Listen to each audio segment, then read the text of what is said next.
Well, we always thought that there was something really fun about Guillermo del Toro and Ron Perlman. They're real life friends. Like the Yeah. fact that we found out that they hung out in our neighborhood. They went to see UCB shows together. They went go to to the the Silver dog Lake park. dog park.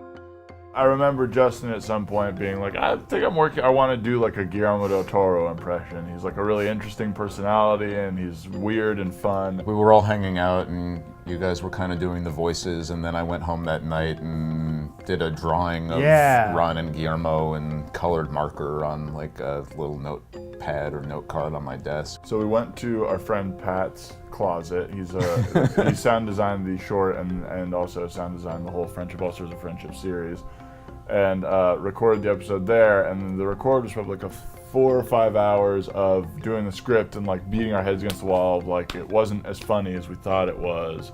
And then we kind of got in the booth and started improvising a bunch, and that's when it kind of came to life. My favorite bit from the first episode, the whole like Camarillo. Camaro bit, was completely improvised. And I think we largely didn't touch the editing on that one. I got him at the Camarillo outlets. Camarillo outlets. I've never been there. I think there's a Camarillo outlets. That's where I was. No, I know where you are talking about. It is that you are pronouncing it wrong. Camarillo. Camarillo. No, Camarillo. That was very, very close, though, my friend. We recorded that, and Harry did the thumbnails and the character designs, and a friend of ours, Sarah Brown, did the puppets, and then we had help from some other friends, and ended up getting it to an animatic stage. That's when we brought it to the studio that ended up producing it, to these guys here. We were talking to Harry Chaskin, who had been working with us for a while as an animator, and he's also directed some Dinosaur Office and Spy vs. Spy with us.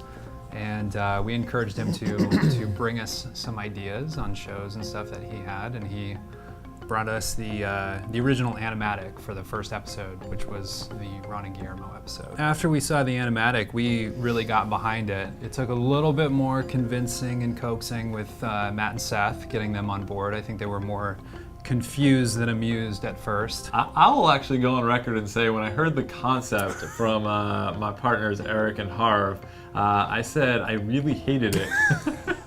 I don't understand this one bit. But that said, I actually watched that animatic and I was laughing hysterically at the animatic. That I was grateful that they made the choice that they did.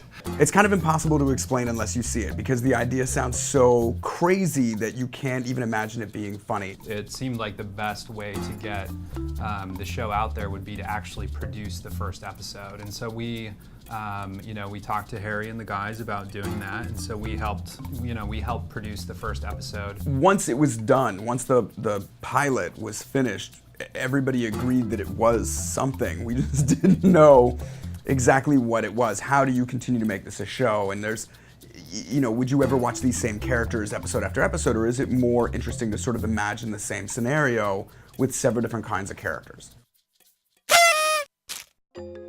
I mean, it is kind of an absurd, out there concept, but it does come from a place of love for the characters. It's kind of our central thesis, subconsciously for when we made the Ron and Guillermo short, and then consciously for when we made the next 9 episodes of Friendship Ulcers of Friendship, was that we never wanted to make fun of anybody. I feel like so much parody is negative, and it's so easy to take pot shots at celebrities that we try to choose people that we love, or like we have an affection for their work or what they've done, and really just make it about their relationship and their friendship.